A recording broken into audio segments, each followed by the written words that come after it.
Hello and welcome to The Finish Line. I'm your host, Dean Cavaretta. We're produced here in Beverly, Massachusetts, shown in Acton, Mass, and throughout the Commonwealth of Massachusetts.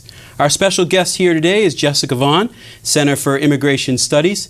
Jessica, it's good to have you. Thanks. Glad to be here. Now, Jessica, we're taping at a very timely time here in American politics and history. The President is set to announce his executive amnesty plan tonight. It is very controversial. It's been in the news lately. Obviously, you've been very busy from a media and policy point of view. What are you looking to hear tonight out of the President? Well, what we're expecting to hear is a 10-point plan, the marquee feature of which is legalization for about half of the people who are now living here illegally.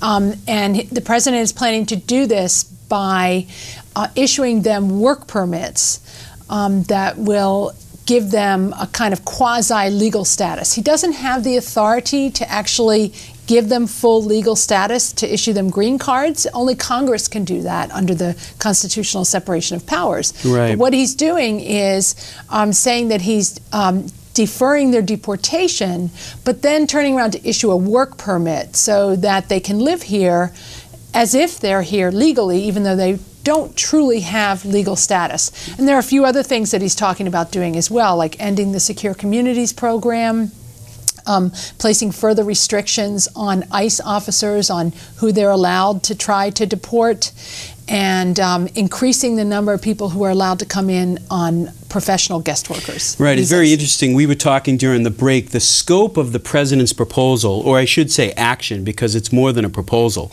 is more far-reaching than the news outlets have reported. We've talked about the law of unintended consequences, what's going to happen next. Let's break it down here in our segment. By doing this action, unprecedented in American history, the President is forcing the Congress to act, isn't he, basically? Well, not necessarily. He's announcing that he's planning on taking this executive action, but many in Congress believe that he not only should be stopped from doing it because he's interfering, well, for two reasons. He's interfering with congressional authority, and also on its merits, this proposal is not a good idea and not popular with the public. So there's a lot of members of Congress are saying that they would like to take action to stop him. Right. Using their a number of things have been proposed. One of them is to cut off funding for the agency that would carry out this plan, because this agency can only collect fees to do benefits that are authorized by Congress. So that's their obvious action that Congress can take to block this. Some members of Congress are also talking about a lawsuit, right, which would take some time to play out. But and then there are some members of Congress, on the Republican side, who support this action that the President's taken. They may disagree with how he's doing it, but they might not actually put up much resistance to it. Right. So it remains to be seen if this is even going to go into effect. But if it does, it will have far-reaching implications. Right. So for the benefit of our viewers, let's take a step back and talk for a couple minutes how we got here over the last 30 years. You're with an organization, the Center for Immigration Studies, 501c3 nonprofit educational organization designed to get the word out. This is your expertise. How do we get here, Jessica? I mean, if you really stop and think about it, this could be the biggest issue with the least amount of action over the last 30 years. Oh, I think that's exactly right. There are a lot of reasons. I mean, the illegal immigration problem did not happen overnight. It has gotten worse in the last couple of years. It was getting better for a while before that. It was really bad in the 90s and early 2000s. But I think the real genesis for this problem is the last time Congress tried to enact a sweeping grand bargain, 1986 where they promised the American public that they were going to fix the illegal immigration problem by enacting an amnesty and also increasing enforcement of immigration laws and border security at the same time. Well, the amnesty happened right away, but the enforcement piece was never really accomplished. Sounds like some of our budget deals in the past, where you had, you know, the cuts never materialized, but the tax proposals or the tax increases went on. It's funny how that happens. Yeah, so it's Congress and the President dealing with both sides of the coin here. Right. You brought up something earlier that I think is critically important, the idea that not only are these group of people getting amnesty, but the President's going a step further and issuing these work permits. And you say to yourself, what are the impacts that's going to be on the workforce, on small business, on governors that are going to have to deal with the aftermath after tonight? Massachusetts is going to be affected. Oh, absolutely. Absolutely. We're one of the top 15 receiving states for illegal immigrants. Top 15? Yes. Wow. And we estimate that there's somewhere between 170 to 190 illegal immigrants living here now illegally. And 190,000. Thousand. Okay. Sorry. Yeah, yes. big number. Big number. 190,000. And this distinction that you make, pointing out that work permits are going to be the benefit given out here, is important, because the President is trying to convince people that he has the authority not to prosecute people who are here illegally or try to have them deported. And that, there may be some truth to that, but he does not necessarily have the authority to issue people a work permit. And that's what makes this proposal you know, such an abuse of his authority. Right. That, and that's where the impacts are going to come, because first of all, you're going to have more people who are able to work in jobs that they previously were not able to, and that's going to cut off opportunities for Americans and legal immigrants who are unemployed and who would like to have those same opportunities. Right. You mentioned the idea of lawsuits. It sounds to me like, based on how far-reaching the action is tonight by the President, that there may be more than one, and that there'll be legal experts that try to fast-track this in the federal courts, you think, or to the Supreme Court? It's possible. That's what the Speaker of the House, John Boehner, is talking about doing. And I read also that the incoming governor of Texas is planning a lawsuit against the federal government, because Texas is where we've seen the greatest increases in illegal immigration over the last year. This surge of families and unaccompanied juveniles who've come over illegally. By the way, for our viewers at home, for being a civics teacher, when the state and federal government get involved in a lawsuit, it's one of the original jurisdictions that the Supreme Court has. So that could be an avenue by which a federal court case gets fast-tracked. Yeah. Of course, in our system, fast-tracked is, you have to put that in parentheses, but so Speaker Boehner's talking about that. Well, yes, and the governor of the incoming governor, right. Abbott, who was just elected, is talking about this. I see. And there may be other states that decide to follow suit or join that suit. So that remains to be seen. But, you know, of course, the Republican governors are meeting very shortly in Florida, and I'm sure this issue is going to be on their agenda as well. Right, because they're the ones on the receiving end. They're going to have to somehow go through this at the state level. Right. That actually is a great segue to our next question. The future of the Secure Communities Act, something that has had bipartisan support here in Massachusetts, something that was in effect here, technically or no? Can you educate us on that? Absolutely. It was fully implemented. It's your opinion that this action tonight may impact the future of that program? Well, if this proposal... And let's back up. The Secure Communities Act required that law enforcement talk to ICE in the event that felonies occurred amongst illegal... Not exactly. Secure Communities was a program basically to share information between local law enforcement agencies and the federal government. And the way it works is that whenever people are arrested for a crime, they get fingerprinted. Well, under Secure Communities, those fingerprints go not only to the FBI to check someone's criminal history, but also to DHS, so that their immigration status can be checked. And the result is that ICE is able to learn about illegal aliens or non-citizens who are arrested for being involved in crimes. I see. Because they don't patrol the way police officers do, or even the Border Patrol.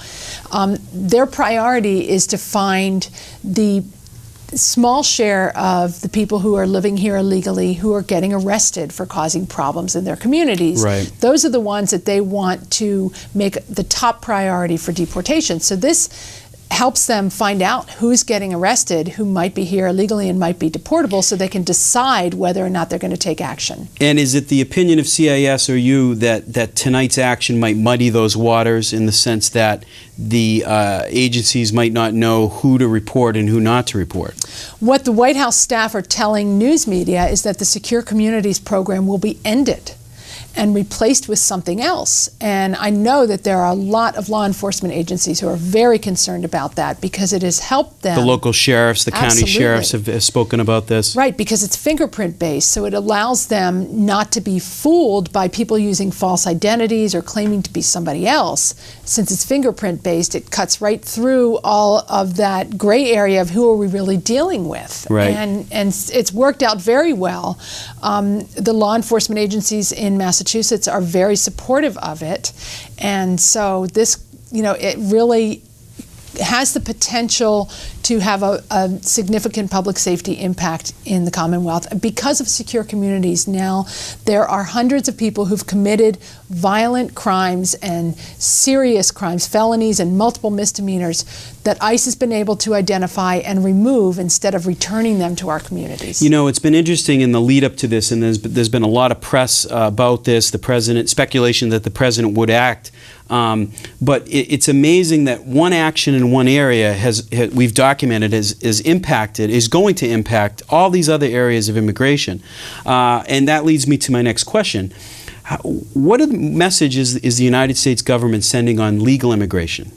Well, really, this executive action is a slap in the face to the millions of people who have been sponsored by American citizens and legal permanent residents and U.S. companies who are trying to navigate the legal immigration system. We really don't have a shortage of immigration. We have 4.5 million people waiting their turn in line who have qualified under the laws that Congress passed to come here legally and live here as permanent residents and be on a path to citizenship. Right. And those people are shunted to the back of the line with programs like this. Yeah. Number one, the people who came illegally are being rewarded immediately with legal status and access to jobs and publicly funded benefits. But also, ironically, because the government agencies that give these benefits can't charge fees for programs that Congress hasn't approved. Right. There are funds being skimmed off the fees that legal immigrants are paying for their green cards and visas that are being used to fund this, the work permits and executive amnesty. So it's quite possible that we could see a disincentive away from legal immigration. Absolutely. Why should anyone bother with this process that costs a lot of money when they have a realistic expectation that if they come here illegally, nothing's going to happen? That alone you would think would force our elected leaders to act. The idea that if the agencies involved, ICE, Homeland Security, others, start seeing, pardon the pun, migration from the legal system to the illegal system. Do you think we have the ability to track that? I know we have the ability to track it. Whether or not anyone will track it. Right. It seems to me that if that story gets out, and again, we don't know yet until this is implemented, that could have dramatic domino effect. I think so, and you do hear from people in the community that say, look, I went through this process. I came here illegally. I came here legally and did it the right way. These people should too. And I think a lot of people are sympathetic to some who have been here a long time. Right. That would be a meritorious case for some kind of legalization. Well, that's the president's argument, but that's right? A different, Is it the president arguing that he is trying to give this work permit and enhanced status to relatives of citizens? Well, he's saying relatives of anyone with legal status, and that can include people who've benefited from these amnesties. Yeah. So it's really not clear exactly who he's talking about. What we also know from past experience with the amnesty for the Dreamers that happened 2 years ago is that they don't screen people very effectively. Almost no one gets refused. Everybody qualifies practically. It's a giant rubber stamp. And on top of it, those who are refused this legalization still are not deported. Yeah. So there's no disincentive to apply, you might as well apply even if you don't qualify, because nothing's going to happen to you anyway. Right, and we know, and this is my experience dealing with international students trying to do it the right way through legal educational programs, is that they watch the news, they're tuned into this, and the influx of applications and interest in this is only going to increase after tonight. Oh, I'm sure that will be the case. Yeah. And we know, again, from experience, that when this possibility of amnesty is broadcast throughout the world, more people try to come illegally. Now, we've seen news reports of Homeland Security, the Department of Homeland Security, saying, in effect, that they are to expect an uptick, a surge in illegal migration. Is that correct? Yes, they're expecting it. That's what we hear from Border Patrol, intelligence, and sources inside the government. They know that's what caused the surge over the last year, because that's what the people who were coming said. Yeah. And so it's logical. This happened after the 1986 amnesty and after other smaller ones that have been done before. So it's a guarantee. Yeah. You're watching The Finish Line, a public affairs program filmed here in Beverly, Massachusetts. I'm your host, Dean Cavaretta. Our special guest is Jessica Vaughan with the Center for Immigration Studies. I guess my next question, Jessica, is on Congress. What to do next? This problem, to me, is forcing the next Congress to act. The Republicans will be in charge. You've mentioned off camera to me that there's been plenty of bills filed that would narrowly address the problem and then force the president to either accept or reject. What do you think is going to happen next? I know you don't have a crystal ball here, but what are you hearing from your contacts in Washington? Well, there is a very heated effort in place. You mentioned the lawsuit with the Speaker. To pass a short-term funding resolution for the government that denies funds to this one agency, U.S. Citizenship and Immigration Services, that would process the amnesty, to cut off funds that would be used to give out work permits to the people who would benefit from the president's plan. That's the leading option right now, is not to shut down the government. Nobody wants to do that, but only to cut off funds to this agency so that the incoming Congress can act. And I believe they really do want to act. And they've passed a number of bills, but they want the House Republicans, and I believe most of the Senate Republicans as well, want to take a different approach. They don't want to do a huge bill that tries to do everything. They want to take it step by step. They want to first take steps to improve immigration enforcement, so as not to inspire another surge of illegal immigration. With the undocumented children. They want to rework our legal immigration system so that more of the immigrants that we're getting are prepared to be self-sufficient, have more skills and education.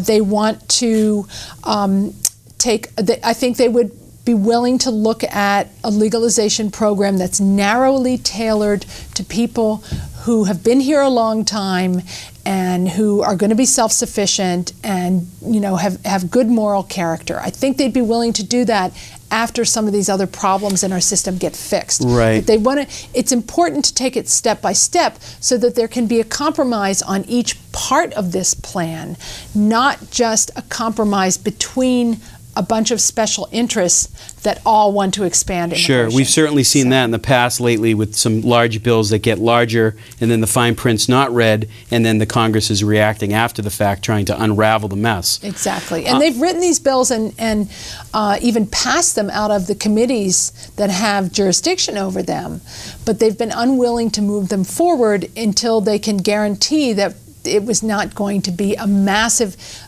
increase in immigration and amnesty and more guest workers without the border security piece. So let's hope the American people say with one loud voice, do your job. I mean, because it sounds to me like there's plenty to do down there in the incoming Congress and with the president's offices. And I'm sure they will. I mean, they understand that the system is dysfunctional as it is now. This makes it even more urgent tonight. That brings us to my next question. Massachusetts is a very unique state. We have needs in very skilled high-tech areas of our economy, and that's only going to increase.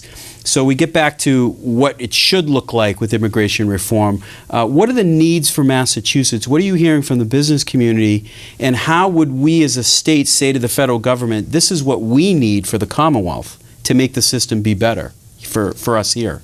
Well, I think the first part of the immigration system that people want to see addressed is the parts that are costly for state government in terms of services that are needed. We've obviously heard from the mayors recently about the summer surge of children, right, and the impact on social services and the safety net here. Right, because we're looking at a deficit in the state budget, and there's an urgent need to find ways to cut expenses. And I think one of the good ways to do that would be to look at the agencies in state government that are giving out publicly funded benefits and to make sure that access is limited to people who are eligible for those services, and that people here illegally are not necessarily eligible for things that are not, you know, an obvious humanitarian thing like emergency medical care and right. so and on. There are distinctions in federal law to state Yes. law about what is the social safety net and what benefits are available to both citizens in emergency situations. Right, like we should allow people access to emergency medical care, but we don't necessarily have to give people public housing assistance or other kinds of assistance that, you know, that they need because they're illegally employed here. Things like subsidized child care and other things that they're simply not eligible for. Again, policy implications that are going to have a ripple effect on the state legislatures throughout Right. the country. Right. Based on tonight. Elections matter. I think we're seeing that. As a history teacher, we can go back to my classroom and say, you know, one action impacts several others going forward, and this is certainly the case. Yeah, absolutely. Yeah. And you know, and there was a shift in governorships as well in many places. The new governors are, you know, have watched what happened over the last year with the impact on the school system in particular. In fact, there are also a number of bills that Congress is going to look at, the new Congress on the House side, to try to mitigate the effect on state and local government of the out-of-control illegal immigration problem that we have now, and so it'll be interesting to see what they come up with. I think there are going to be some people within the Massachusetts General Court, the new legislature, that are going to want to look at these issues too. Right, right. To have the funds come back and have the federal government pick up what is an unfunded mandate. Right. Being placed upon them. Right. Nobody wants to throw kids out of school. Everyone understands children belong in school, and you know, indeed, federal law requires that all kids be in school, and nobody has a problem with that. What they're having a problem with is the federal government causing this surge, yeah, and no warning to state and local government or ability to prepare, certainly no support in helping these kids who end up on our doorstep. You know, it's amazing. We're living through times where we see the same themes in government. You know, the idea of unfunded mandates is something that the localities are complaining to the state about on special education. How ironic is it that it's the same states that are going now to the federal government saying you have to pick up the tab for these policies that are not working. It seems someone has to show some leadership here and say, look, the buck stops here, and we have to start paying our bills and prioritizing our spending. Right, and if we can control illegal immigration, that would go a long way into helping get everybody's budget balanced. Right. Education, you mentioned it earlier, Massachusetts, it's a hallmark of our state, both public education, K through 12, and higher education. We hear from the higher education professionals and administrators that they want to see an easier system for skilled labor and the best and brightest students. Can you talk for a moment about how that could work better? Yes, I think many people agree that our legal immigration system needs to be oriented more to our economic needs. Play to our strengths here as a Commonwealth. Right, and right Higher now, ed. only about 14% of legal immigrants come because of their skills and because they were sponsored by an employer. And so, you know, it would be a good idea to change that balance, which would mean an increase in immigrants coming who have higher education, who have college degrees or above, graduate degrees as well. So it sounds to me like, Jessica, we just gave a homework assignment to our congressional delegation, right? Again, the bill's been written. It was passed out of, you know, the committees on the House side But it was held hostage because of the president's and certain senators' interest in also doing a mass amnesty. Right. So maybe we can send this tape to Mr. Markey and Senator Warren's offices and ask them to move the bill that would increase the number of education visas for Massachusetts. Is that how it would work? That would provide more green cards for people who are coming because of their skills, because they're wanted by an employer. Right. By the way, we certainly know that the positive economic impact that international students bring to Worcester, Boston, Springfield. So we urge Senator Markey and Senator Warren to at least consider that bill. Right. Yeah. And I'd like to see some attention to some of the programs that let people come and study temporarily as well. We need to do a better job of monitoring those programs to make sure people aren't abusing them. But some of the application procedure takes too long. They have costly. to be renewed too frequently. That is one thing that the president did accomplish recently that I think is a real improvement, and that is he negotiated an agreement with China to allow people to get a visa for more than 1 year. So in other words, if you're a student and you're going to be in a 4-year program, you don't have to keep going back to renew it. You can just get one visa, and that saves the student money. That makes it easier for the educational organization that's sponsoring them. Sometimes that was a proposals good thing to do. Can be small and have a big impact. Right. I mean, we know the number of Chinese American students that would love that opportunity because of the less bureaucracy that would create. We only have a few minutes left, but let's quickly talk about border security. I know in this age of terrorism, ISIS and everything else, border security as an issue by itself is critically important. We don't have the time in our program left to talk about that, but there are proposals to increase border security. What are some of the most effective that you've seen or heard about? Well, number of Border Patrol agents is a gimme. I mean, obviously, if you have number of agents increase, presumably you could help. Yes, although I have to say the Border Patrol has received a big influx in funding for agents. So money alone isn't the problem. That's not the best bang for the buck, I think, on border security. I actually think that that if we're going to invest more resources in enforcement, it ought to be on interior enforcement, because for two reasons. One is that about 40% of illegal immigrants don't come over the land borders. They arrive on a plane with the visa, and if they overstay their visa, there's nobody looking for them. Right, so this would be ICE having agents and personnel to track and monitor people in the United States. Right, and also to make sure employers can't hire them but to follow up on the overstayers problem. But once people get the idea that if you get across that something you still might be subject to deportation, they're going to think twice about either coming over the land border or overstaying a visa. So I think that would help the whole issue.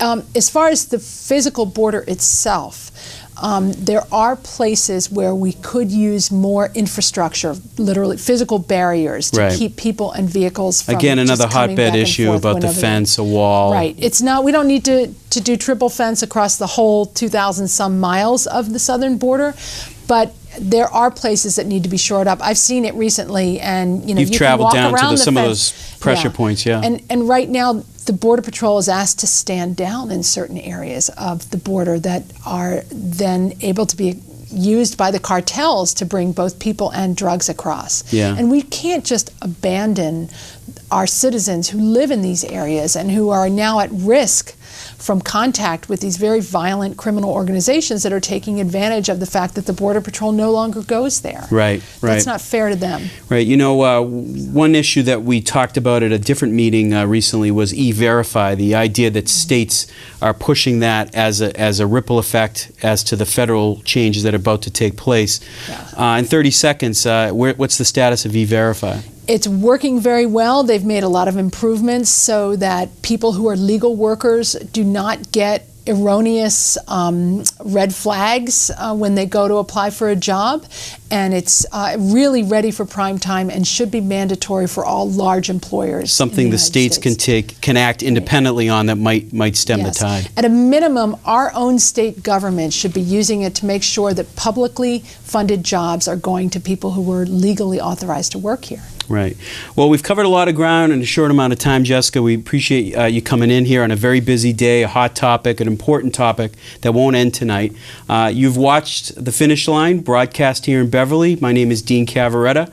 Our program is hosted by Michael Gendre, produced by Tim Hezzy and Clay Evans. We appreciate you watching, and we'll see you next time on The Finish Line.